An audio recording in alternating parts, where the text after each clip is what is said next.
Top Hill Recording Podcast, episode 212. Tonight, our guest, Colton Pointz.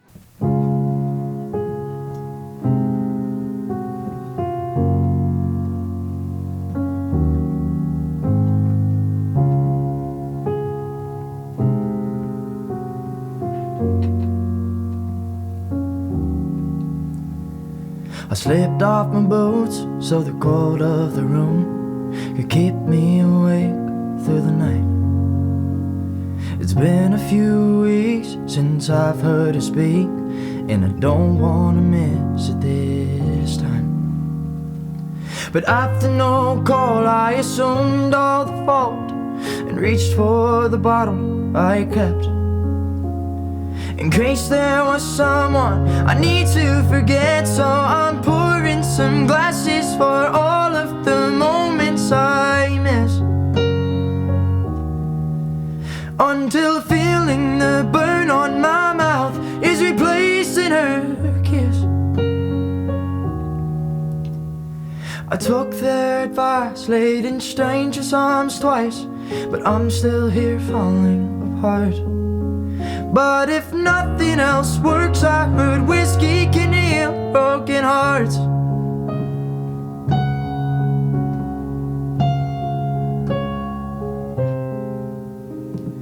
I look back on sunsets, the I miss you love text, and hometown drives we take dark.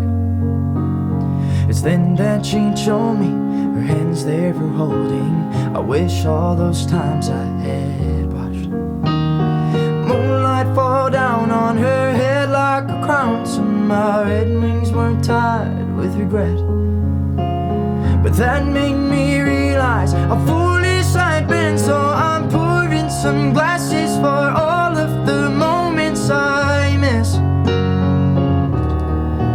until feeling the burn on my mouth is replacing her kiss. Oh, I took their advice, laid in strangers' arms twice, but I'm still here falling apart. But if nothing else works, I heard whiskey can heal broken hearts. With the bottle half empty, not much could catch me, till I heard the phone by my bed. It helped me see patience is bitter instead of pouring some glasses for all of the moments I missed, until feeling the burn on my mouth is replacing a kiss.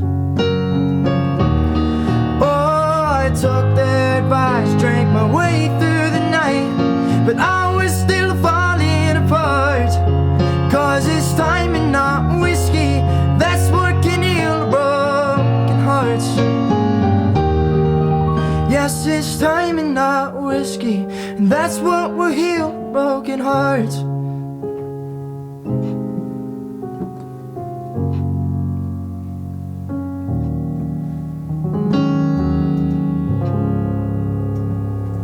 Yeah, dude. Yeah.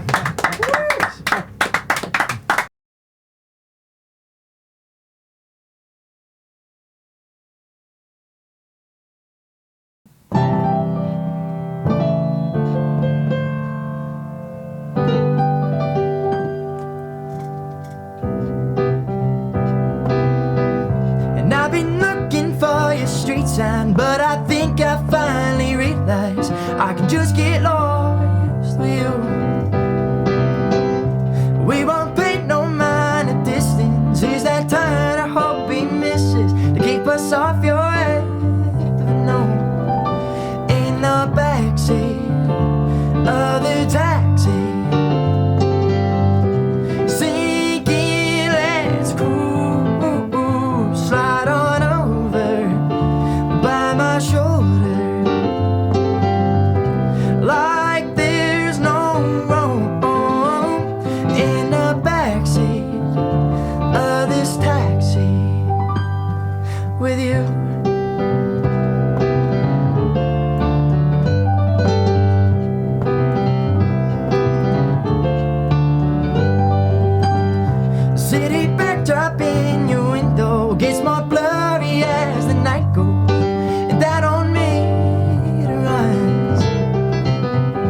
Sorry, smooth intoxication, nothing like the shots we've taken.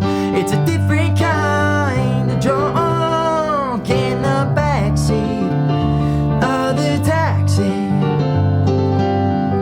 Sinking, let's cruise. Slide on over, I'll pull you closer. Like there's no room in the backseat of the taxi with you.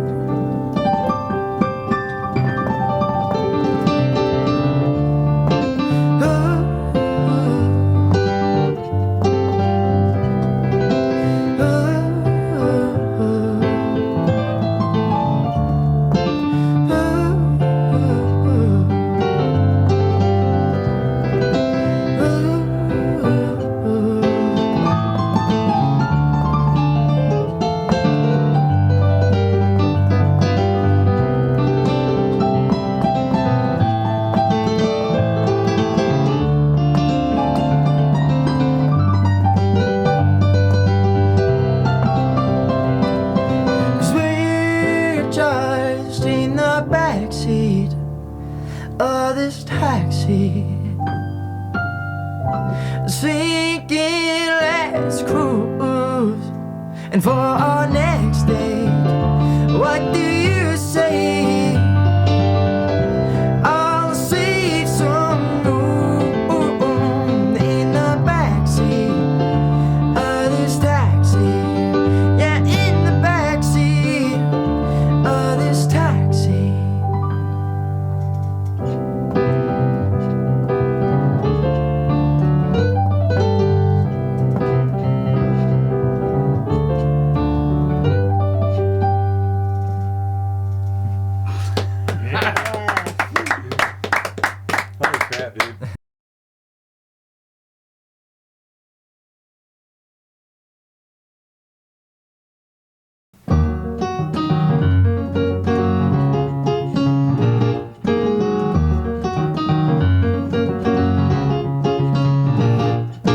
Took me 25 cigarettes before coming to my senses.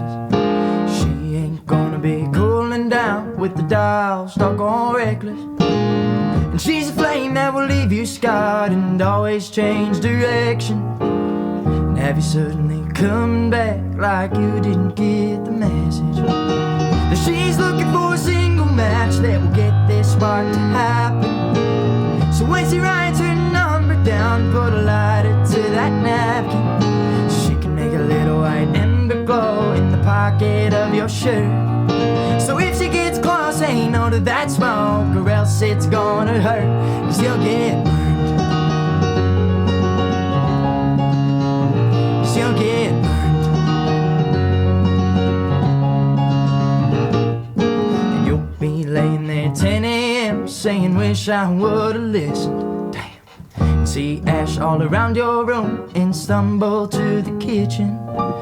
It's like she lit your house on fire and took your heart right with it, and left you covered in gasoline from just one bad decision. 'Cause she's looking for a single match that will get this spark to happen.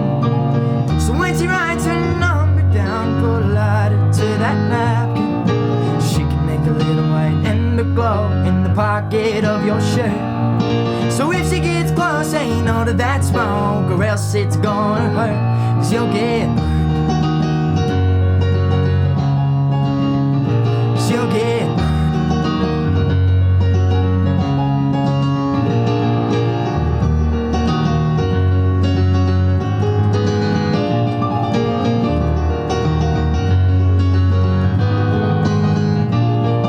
But now I'm standing here 10 a.m. still half lit in the kitchen, wishing some of those cigarettes could have been more fire resistant. 'Cause she's looking for a single match that will get this spark to happen. So when she writes her number down, put a lighter to that napkin. She can make a little white ember glow in the pocket of your shirt. So if she gets close, ain't no to that smoke, or else it's gonna hurt, 'cause you'll get burned.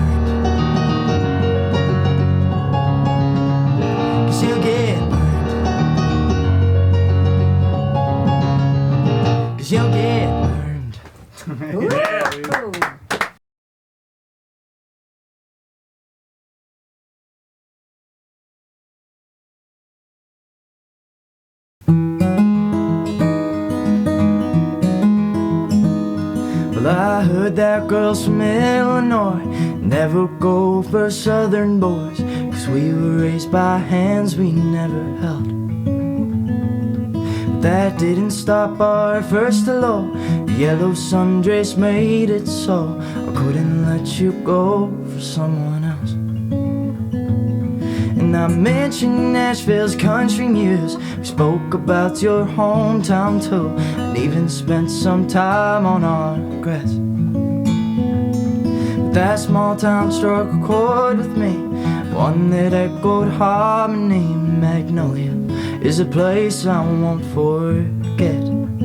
So then in spring, when they bloom, should I send a few to you, or should I keep them for myself in the corner of my room? 'Cause I am so in love with you, and if you feel the same way too, well then we can spend our lives together, your head on my shoulder, and I hope that one day I'll be a magnolia.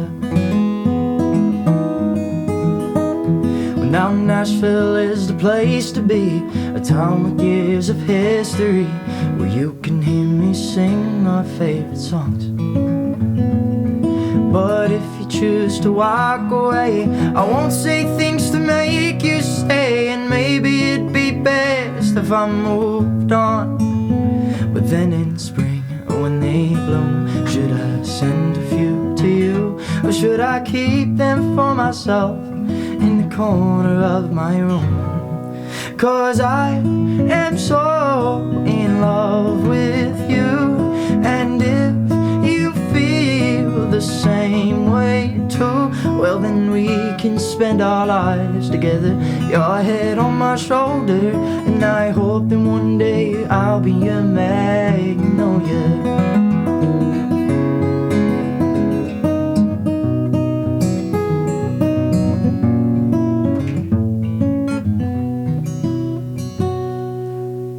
Now time's passed and it's strange to me that I could still be so naive and chase a girl who barely knew my name. But she showed up in Tennessee, magnolias in her hand she speaks. I hope you know I always kept them safe. And then in spring when they'd bloom, I'd pray to send a few so I could keep them for myself in the corner of my room. 'Cause I am so in love with you, and if you feel the same way too, well then we can spend our lives together, my head on your shoulder, and I'm glad that I can call you my magnolia. Well, I'm happy you can call me your magnolia.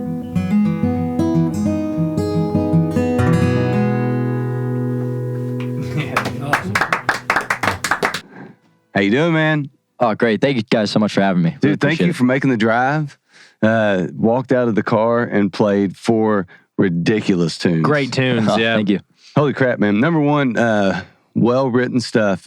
Everything was so just visually perfect, well-written. The music matched the words, the lyrics, if you know what I mean. You know what? Sometimes it just doesn't fit. Everything you did fit. Your playing is ridiculous. Yeah, I mean, thank you so much. One of ridiculous. the best, if not the best, piano player I've seen come in the studio since I've been a part of this. Yeah, for sure. This is 212, very, man. Yeah, very, very clean playing and just like right on the money. All the fills and everything were just like spot on. Oh, Yeah, gosh, dude, that it means was a lot. crazy. Thank you. Dude, it was crazy. It really was. And Yeah, there were several times where Neil and I looked at each other in the headphones when you did a little run, and we're like, "Oh man, this guy can really play." one of my favorite things to do in this studio is the stink face when somebody does something nasty. And I did it like 3 times in the first song. That's So, just like a trademark of the blues. Like that face has to come out when you're doing the blues, you know? Yeah, man. So, no, first of all, thank you for being here. Thank you for jumping out of the car and doing that. And, you know, just spending the day with us in general. It's been very nice to meet you, but we're getting ready to dive into it, buddy. We got to get back and kind of dive into some Colton and see what we like to do on this podcast, especially for first timers, is just kind of ask you to take us back deepest in your memory where you knew as a child or as a teenager or whenever it was that something hit you where you knew music was different to you and then you had to just dive into it and it became such a part of your life? When was it that you kind of felt like you had this musical gift?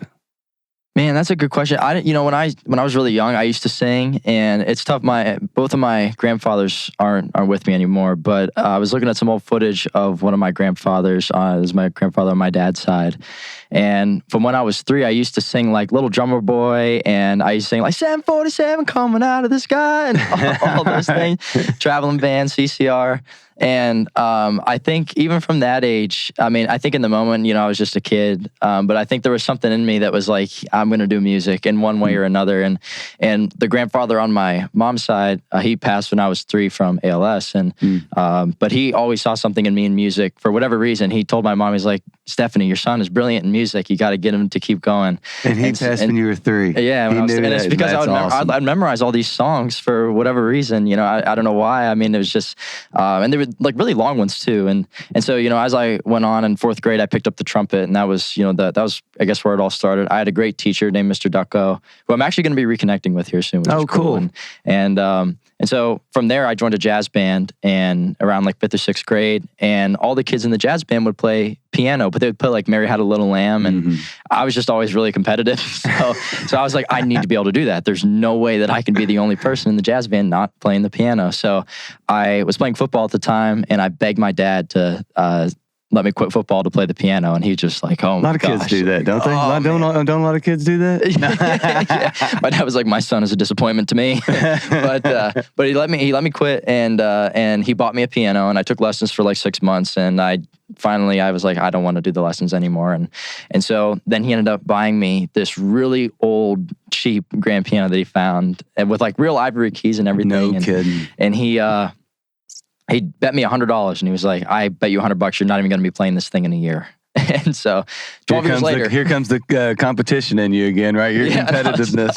Like, you want to bet? Yeah, exactly right. You want to bet. And so I think it was in that, I think I guess the point is at that point, I think whenever I started playing the piano, that's where it was like, I think there's something here. I love this too much. Yeah. To really focus on anything else. And I always played sports and stuff, but I feel like no matter how much I love sports, it always came down to playing the piano and doing music. Well, you're sitting across from 2 guys that grew up playing sports and playing baseball, and I think at the end of the day, we ended up on that side too, where the sports are great, but there's something about the music and something about the aspect of diving into creation and making something from nothing that is a little bit different, I think, than scoring a touchdown or hitting a home run or striking somebody out. At the end of the day, it's a cool accomplishment to be able to look back at your glory days and say, yeah, I did this and did that. But you can grow as a person with music. You can grow as a musician with music. You can grow infinitely, I think, in ways that maybe you get a little stunted as an athlete. You got that drive, that competitiveness that you kind of talked about, but maybe you get stuck in that where music maybe teaches us some more lessons too. Yeah, and I'm sure you can probably agree. For me, one of the most influential people in my life was my high school baseball coach. Yeah, dude. And seriously, the reason he was so great is because he taught me what it's like to be a good person, how to be a good man. Discipline, all those facets that are really important in music that you necessarily don't think about. But, sports are great character builders. It's important to face adversity and all those things as you grow up and, not make the starting 9 in baseball. Yeah. That's really important. It just kind of put you in your place a little bit. All those things are great for growth. Dude, Michael Jordan. I know that that's everybody's example for getting benched, but Michael Jordan being benched as a sophomore, getting cut as a sophomore in high school, created the monster that he became, really. So when I do first need to give your dad a nod, a tip of the cap, because there's not a lot of dads that would go, okay, look, if you're going to do this, that's fine. But we're going to do it. And not only after you kind of piddled with it and then gave it up a little bit, being intuitive enough to go ahead and get that beat up grand piano and then making that bet that, all right, I know this kid's kind of driven by his competitive nature. Maybe I can get him with this. And so, Dad, tip of the cap, man. really just being like, okay, this kid is going to wants to do this. We're going to do allow this. you to just do what you naturally want to do. I feel like that's kind of the thing. And like we talked a little bit off camera.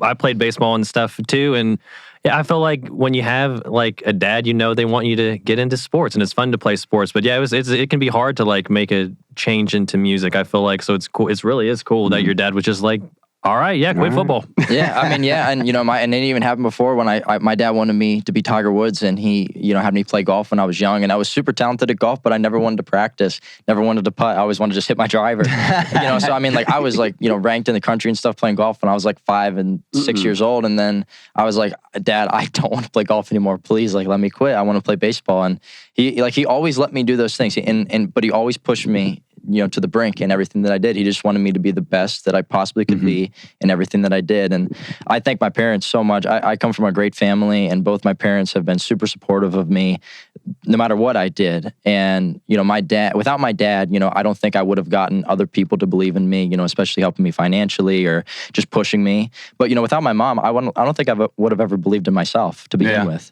She was the one who, like, no matter what, she was like, you can be great. Even if it takes your dad a little bit to come around, you can be great, And so both of them were equally as influential. A little bit to come around. Yeah, I know, it's funny. My mom will call my dad Mr. Johnny Come Lately sometimes. It's pretty funny. You finally get it. Yeah, I think we could all be accused of that on some level.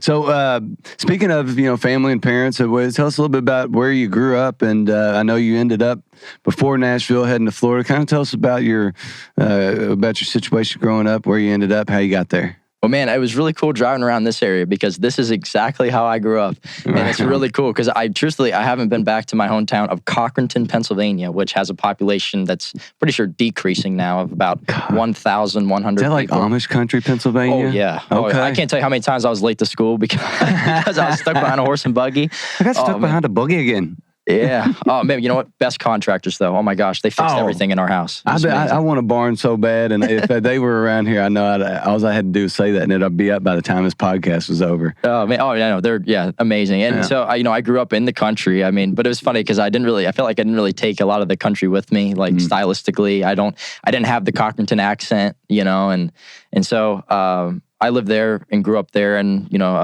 kind of like a double wide trailer, like kind of cemented into the ground, and big yard and stuff, and played sports in my yard and all that. And then I went to high school in Erie, Pennsylvania, and which is that's 40 minutes north of where I grew up. Then I moved down to Florida when I was 18 to go to college, and that's where music started kind of taking a more important facet of my life. My freshman year of college, I went to St. Leo University north of Tampa, and my parents had moved down to this place called Ave Maria, Florida, which is another really small town east of Naples. And so it was in that town that town was really the reason that I ended up getting into music again. It's a cool little town built around a church. It's actually founded by Ave Maria. I mean, that makes sense. That's the name of the place. Yeah. Okay. Exactly. Yeah. All right. Yeah, and it was actually founded by Tom Monahan, who is the Domino's guy. So he put like tens of millions of dollars into this town to get like the new Domino's that's good, or the old Domino's that was not that good? I think it's the new. Well, I don't want to speak on behalf of New Tom Domino's is awesome. New Domino's is the bomb, dude.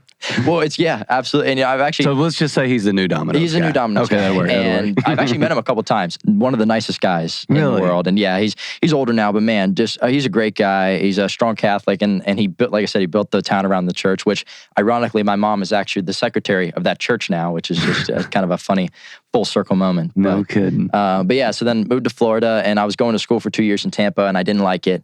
And I wasn't really playing piano during that time. I was just focused on going to school and living the college life. So is this like 18 to 20 at this point? You're in college. What prompted the move to Florida? It sounds like you didn't just pick a school to go to. Your parents moved down.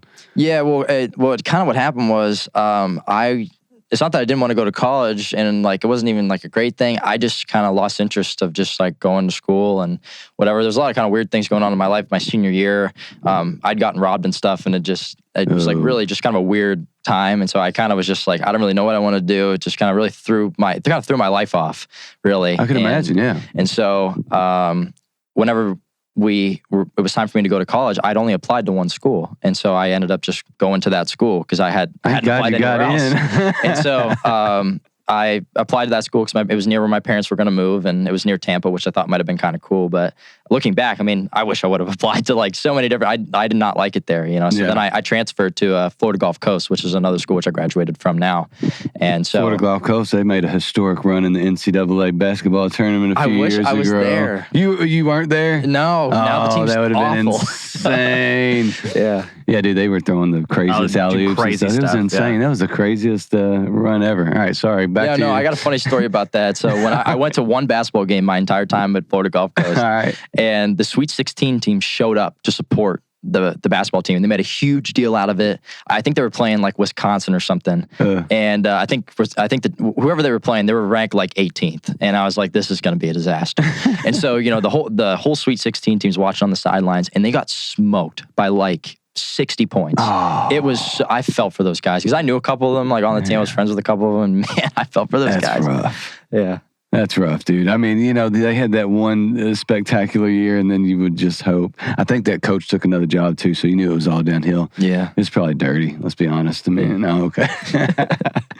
So, moving to, what was it about that time? What happened in that period of time, in that move, in that transition that got you kind of back into playing again?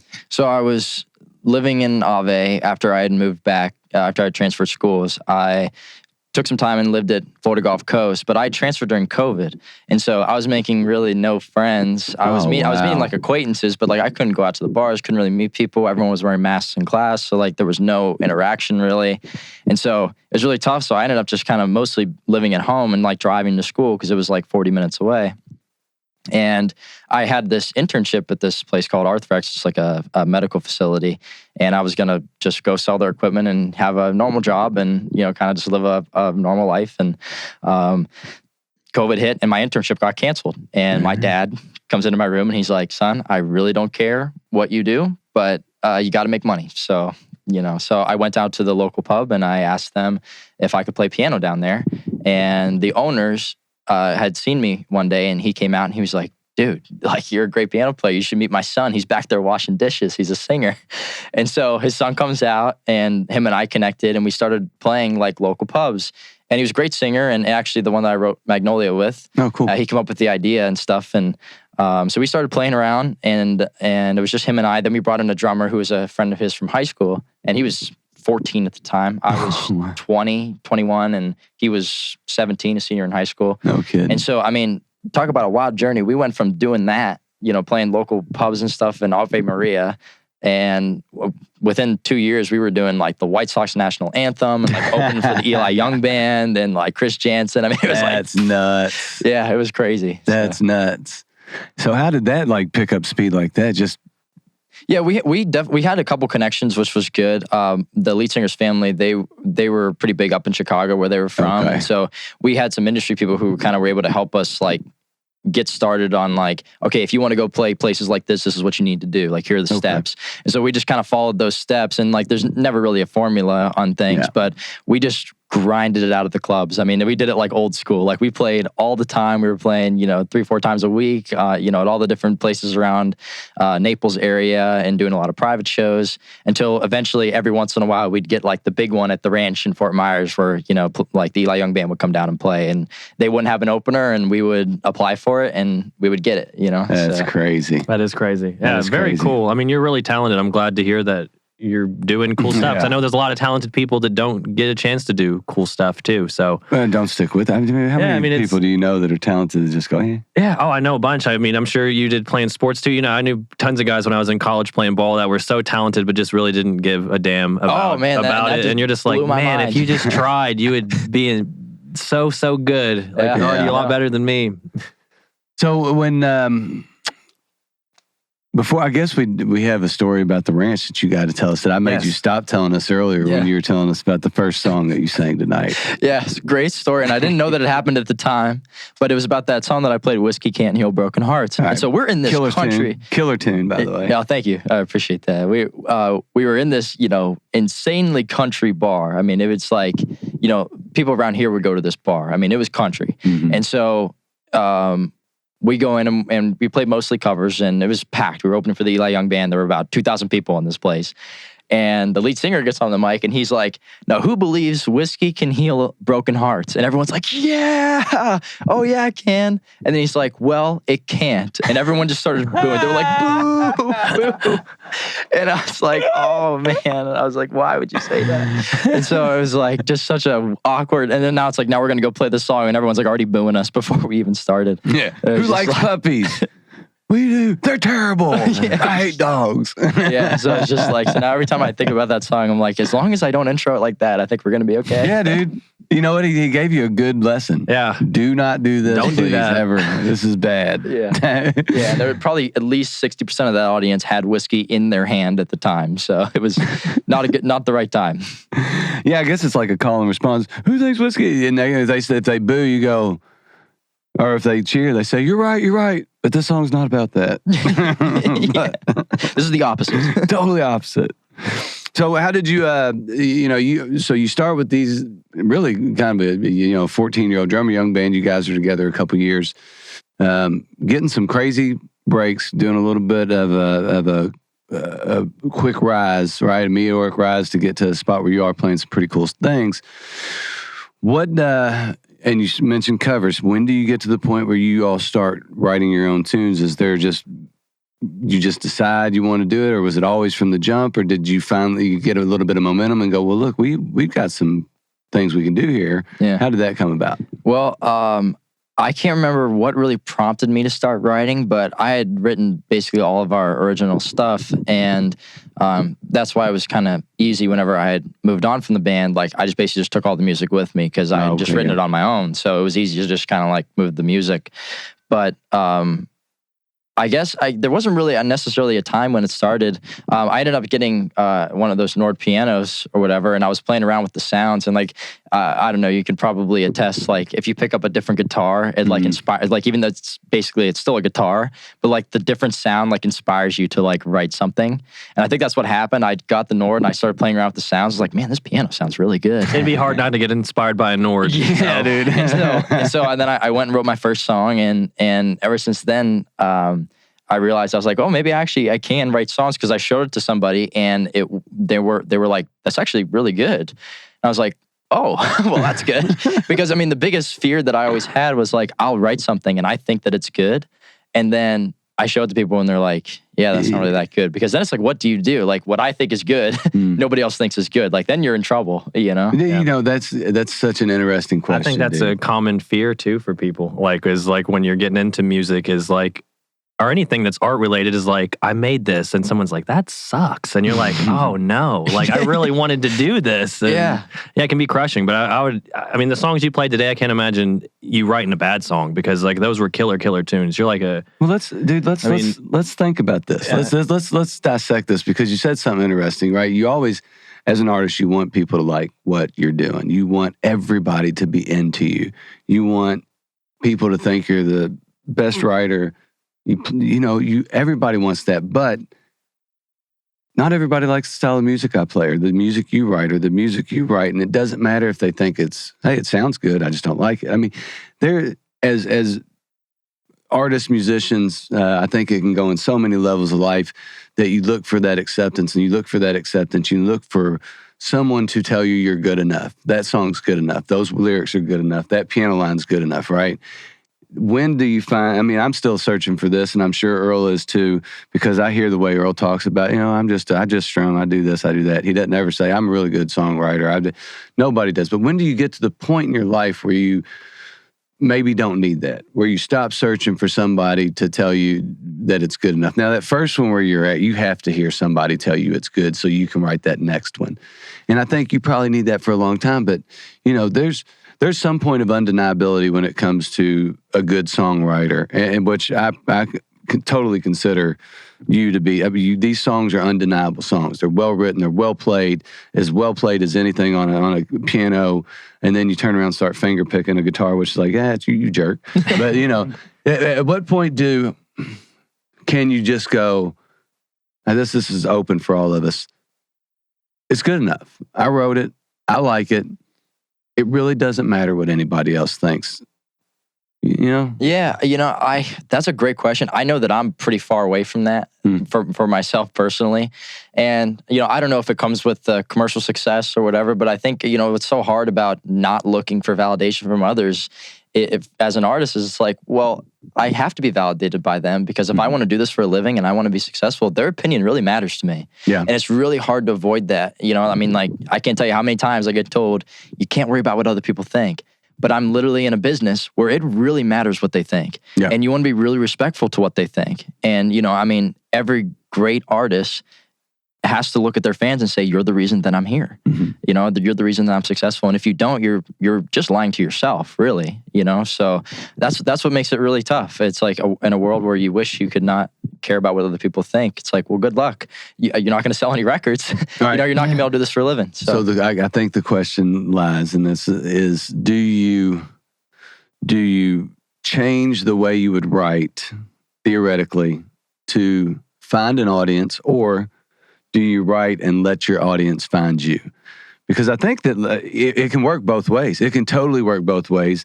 And it's success. It can be successful both ways. I think it depends on the writer. I think it depends on the person. I think some people are really good at writing like hits. There's all kinds of people in Nashville that just write hits. Here you go. And I feel like for me, like, I can't really write that way. I remember when I first just decided I kind of wanted to write, one of my biggest like hesitations was nothing I wrote sounded like it was on the radio. And I was like, who's going to listen to this? And finally I was like, well, I like these. Like, there has to be somebody somewhere that might like them too. But I think it just depends on the person, because it is like a dual-sided thing. You want to make what you want, but you do want people to care about it. I mean, you don't want to spend time and money on all this stuff and put out a record or even a single or whatever, and then no one care at all. Like, that's tough. But I think it depends too on what you want to do. I know some people that make really like kind of off the wall music and they don't give a damn about anything. They just make the music they want to make and they put it out. They produce it themselves and they don't care. I got an example right now. I saw him today online. You brought him up before, Buddy Crime. And Buddy Crime is going to do what he wants to do. Yes. And right now he's like, I'm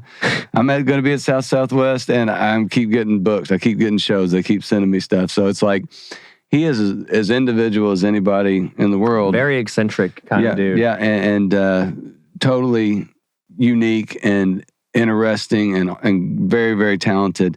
But I think he's going to do whatever the hell he wants to do and then see what happens.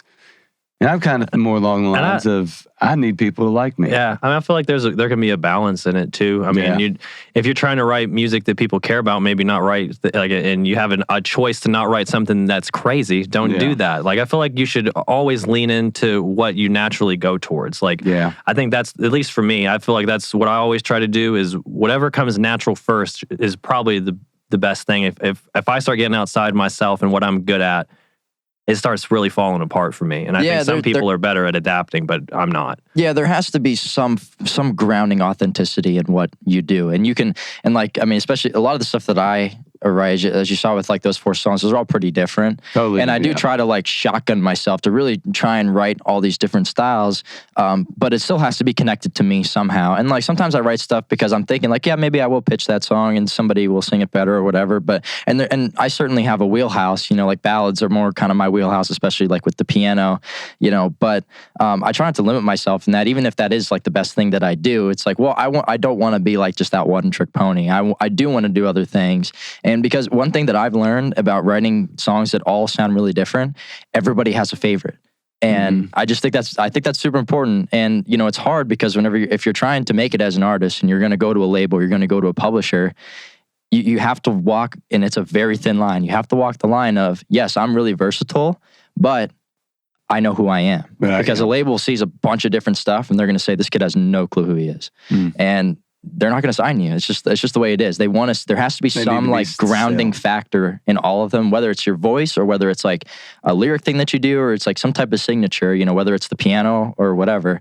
And so that's what's really hard. You have to be really clever in your production and things if you're going to try and shotgun a whole album, Yeah, I always love when somebody like what you did today come in and did 4 songs that are kind of, they're like you said, they are different. They're really different. So I enjoy that. I enjoy seeing the versatility in somebody's writing, and I totally, dude, I loved the two middle songs, the Backseat of the Taxi and song Burned. was killer. And Burned was killer. Yes. It's like, which was interesting when you bring up ballads, because they were good. I love Magnolia's great, and Whiskey Can't Heal a Broken Heart. Yeah. Dude, I've never known names before. I'm 4 for 4. Anyway, those two middle songs, I'll be thinking about those for the next week. For sure. So and all of them were so good. Yeah. Like, it's nice to hear some versatile stuff. I mean, we're in here every week and we hear all kinds of different stuff, and not, like I said, my stuff is all kind of similar to it itself. Like I feel like it fits, but you're very different. I like that. And so, yeah, and it's been always, I say this almost every week, but it's always my highlight of my week to get to come and do this and meet people like you who write these songs and get to talk with you and stuff. I mean, you're very well spoken. All your answers are very interesting. It's just, it's a good time, and I'm glad that you're here. Oh, God. Well, seriously, thank you guys for having me. It was awesome, and it's definitely worth the drive. And I love the studio, man. It's great. I appreciate it. Yeah, it's awesome. Hey, so I figured it out. So I'm editing some videos for Earl right now. He was episode 209, and he always talks about, he just writes these I just write country songs. And I realized he doesn't write any country songs. He sings with a country voice because he has a country accent, but he writes like funk songs, like 70s chill, different. So they're not country. You barely write country. I'm not that country, so. Let me tell you, what it reminds me of is, and Earl and I have talked about it several times before, what Brent Cobb, like Brent Cobb's new album, it's not country whatsoever. It's good. But it's just good, just good stuff. Good music, man. It's good music. It's fun. And it has a little bit of that retro aspect to where then it kind of gives you that flashback memory of being, of listening to the Eagles, listening to these How you having flashback memories of listening to the Eagles, bro? Like when you listened to them last week on Spotify? Out of the womb. What are you talking about? All right, I'm just kidding. I know, dude. I'm kidding. I was kidding. But yeah, like it's just one of those things. And listening to your stuff, I definitely felt like it had that, because it reminded me of a little bit of Billy Joel, a little bit like Jason Neil Mraz, man. Yep, Jason Mraz. Just these great, very versatile, but also iconic people, to where it's like you know who they are, but you also know what their abilities are too. Well, it's flavors, I mean, like you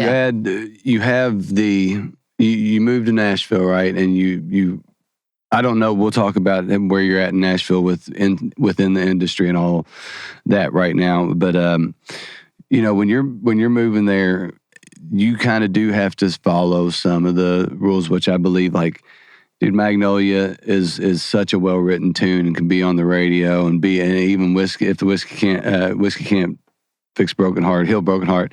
But the other two, even there's so many flavors of different stuff, like the Billy Joel you said, and like the things that I love with lyrics and well written lyrics is also having a melody line that makes sense and fits what you're playing. That's kind of what I was talking about, is like the lyrics fit what you were doing on the piano so well. Also with Magnolia, with the fingerstyle, it just eases into that beautiful chorus, but the versatility of what you do, how does that play in a town like Nashville?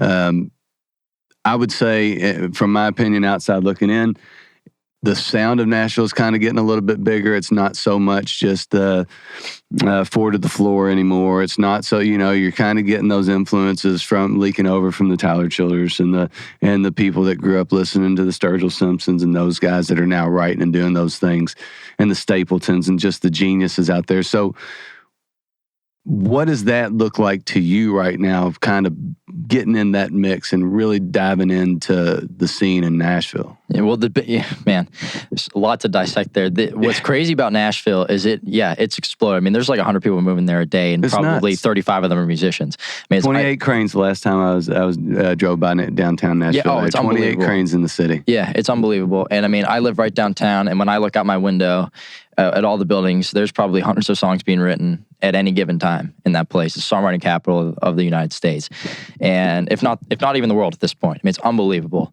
And the biggest challenge of Nashville Because it's like, okay, you're here. How are you different?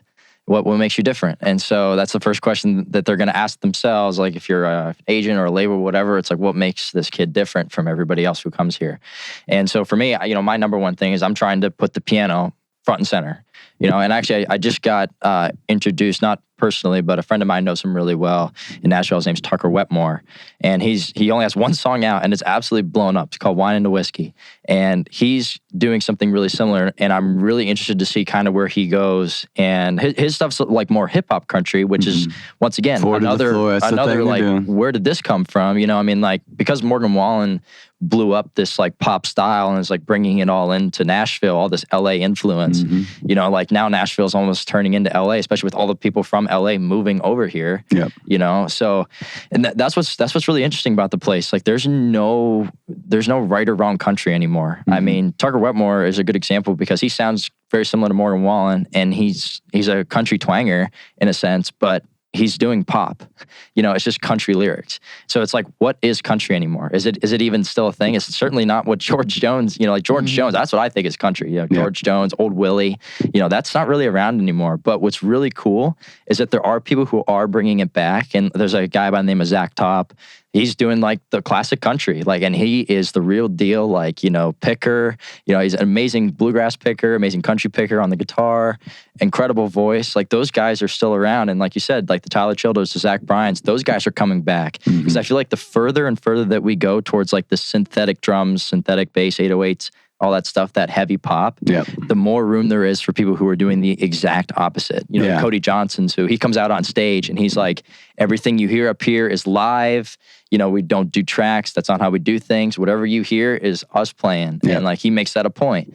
And some of that stuff's getting lost. I watched Bailey Zimmerman play and he played to tracks. And there's nothing wrong with it. Like I'm not downplaying it at all. But like that's just a different style. That's not the style that I want to do. Totally. And so Cody coming out and saying, hey, I'm playing, the real deal here. So, and as a player that like yourself, man, you appreciate that. You go, look, it's the art of music. And I just feel like you'll always, even the people who use tracks, I feel like everyone would enjoy it more if there was just a live band. I feel like there's something magical about like live music. Even in here, we've had like hip hop artists come in here and have backing bands. And it is the coolest stuff. So good. It really is. It's incredible. It's like those tiny desk concerts that they do, and you're just sitting there like, that is like amazing. It takes the musicality of the song to just a whole nother level, and you realize like there is so much musicality in this, but you didn't. But you didn't notice it because it was all synthetic before. Yeah. And like the thing, one thing I'll say, like Bailey Zimmerman, he sounded great. He sounded amazing. He might even sounded the best out of all of them, but you appreciate what Cody Johnson does because it is raw and it's just him, And so they're both important, and both of them are extremely successful. I guess it comes down to different philosophy, when it comes down to it. Like for my recordings, we don't really tune the vocal very much. We just don't really see the purpose in that. Even though I'm not, the best singer, singing like isn't my strong suit. It's more the piano. But you get all the emotion in there when you're a little flat on a note, or it's like a little gritty, like that's what makes it great. And if we're talking about like the recordings on Magnolia and all that stuff, dude, those still sound absolutely amazing. There's nothing lyrically off on them. So I'm recording a couple groups right now, and I find that you can nitpick the feel out of a song. You totally can. You can kill it. You can kill a song that sounds good from after you hit stop on the first recording. It's got the feel, it's got that stuff, but you start pulling this out and pulling that out and adding this new line and adding this, it just can kill it. Yeah. One thing that I'm a huge believer in is, when it comes down to songwriting, what's meant to happen in that moment. I much prefer to write in one sitting, just by myself and just be a vessel for the room, for God and the energy around me.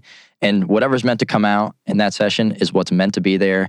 I hate going back and, 3 days later, it's like, certainly is there potentially a better line here? Yeah. Maybe. I don't know what it is, but, it's like, why go back and ruin what was perhaps meant to be there? And I always find that like as the farther time goes on and I look back, I'm like, man, that line is perfect just the way it is. That's the one, yeah. Dude, totally agree.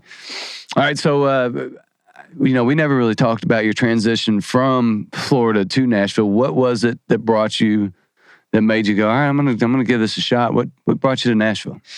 So I was at a point where I was getting ready to move on and leave the band. And when I first started playing, I wasn't even into country music. It wasn't even a thing of mine. And ironically, one of the first songs that the lead singer and I decided to cover was "Crazy Girl" by the Eli Young Band. And then we went and opened up for him. Just like crazy full circle moment. You know, Lee Bryce song. Was that before you opened for him? You decided to start covering that, or after? Yeah, it was when I first met the lead singer, hilarious. And we were like, "Hey," he was like, "Check this song out called Crazy Girl." I'd never really listened to any country music. Fortuitous. And I didn't even think about Nashville. Even when I first started the band, I wasn't thinking Nashville at all. My whole mind was set on LA. I'm gonna go to LA. I'm gonna be, a pop singer. I don't know. I think my original plan was probably just to like do session work with the piano and stuff, and like try and get in the room with Justin Bieber or something and wing it. But yeah, I eventually got to a point where after I came to Nashville, I realized I was like, holy cow, okay, this place is like just full of people like me who just love music, and this is what they want to do. And I think what drew me even more to Nashville once I got there and started meeting people was, at first I was really nervous. I was like, oh my gosh, you want to talk about competition? Like, I'm no longer like the only piano player in Southwest Florida anymore, And so I got here and I was like, oh gosh, everyone's going to be out to get you or whatever. And I realized it's not like that at all. Everyone wants to be your friend, not for like malicious purposes either. I mean, like, they literally just want to be your friend because you all have something in common. And it's like, hey man, you want to get together and write? And it's like, this place is not competitive at all. It's collaborative. Yeah. And everybody wants to try and make it together. And, because you just never know who's going to blow up. You want to kind of be with everybody's circle, and once again, not in like a using way, but just like, you just want to be friends with everybody because everyone's kind of doing something cool and different, Dude, it's a killer way to think about it, especially, you're still young. And if you can understand that early, that's the mindset to have. The one thing that I've learned about podcast and music, and it took me a while to get there, is there's room for everybody. The more you support other people, the more support you get. The more you're somebody's cheerleader, the more they cheer for you. And in a place like Nashville, man, it's awesome for us to hear that that's what's happening down there, especially with the younger crop of musicians, because I think that's super important. It's only I think it promotes growth from all of you all. Yeah, I agree. Like I was talking about Tucker Webmore, he's playing the piano. I mean, technically, he's like the closest person I know to being like a direct competitor of mine, of like doing the piano center stage. And I don't view him as competition at all. I'm really excited for him to see what he does because it is different. It's really cool. And I'm excited to see if it works. Because if so, it's like, it's good for me, Yeah, and he's somebody that I'd love to collaborate with because he is doing something similar. Like, who knows what we could write together, So. Yeah. So what does success for you, as a 20-something-year-old musician moving to Nashville, taking the reins on figuring out what the next step is? What does success look like for you? Is it something to where you have to be on a touring stage? Does it have to be writing your own stuff, studio musician? Do you know yet what success looks like for you? What's that? Success for you? What's that look like for you now?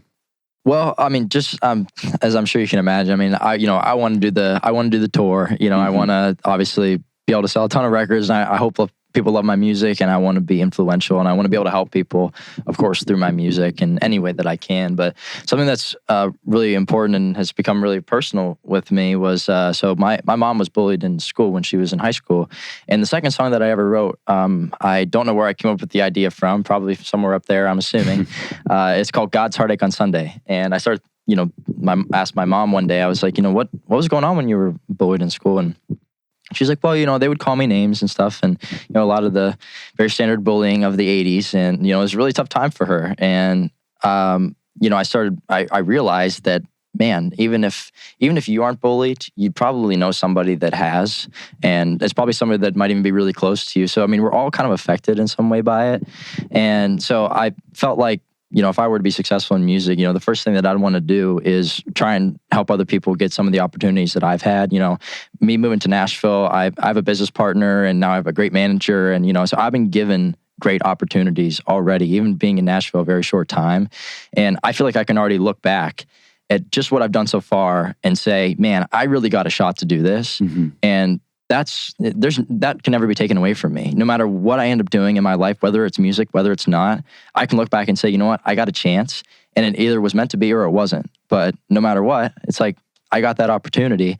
And there's so many kids out there who don't. And they may be the most talented kids in the world, but they don't get a platform. They don't get a chance, to say that they got their shot. And that's the crime, and like, that's what's hard about being successful is like understanding that like, it's like, why me? Why do I get this chance? Well, there's chance, there's talent, there's opportunity, but there's also hard work. Absolutely. You got putting in the effort that you're putting in, making the decision to make the move, meeting those other artists and doing those things, finding ways to get managers and ways to get your music recorded.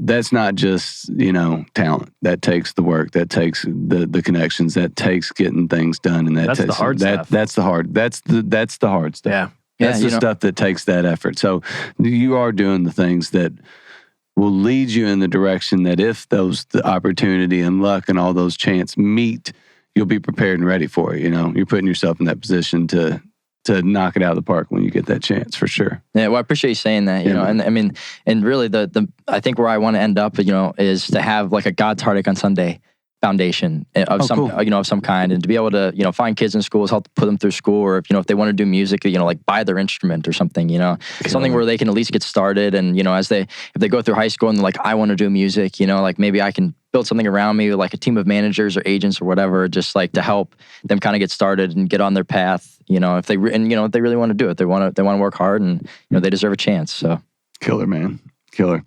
Well, just from our little bit of time that we've had together, man, I can tell that you've definitely got your heart in the right place, your head in the right place. I think that your ability to write a tune is awesome, and your guys you're playing's next level. Yeah, very well rounded. Like we see all kinds of people in here, and just kind of like Neil said, all the way around. You're writing, you're singing, you're playing.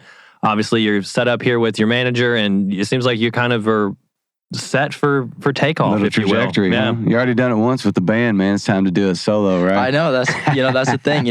We had a great run, with the band, and they wanted to stay in Florida, and I wanted to move to Nashville, and it was a fine breakup. It wasn't anything bad, and and so I'm ready to do it on my own now, and it's tough. Like it's hard to be the one who's responsible for everything in the end, for sure. At least like with the band, you got a little bit of slack. Yeah, the two guys standing around you. So when it's you, it's you. You're the brand. It's your name.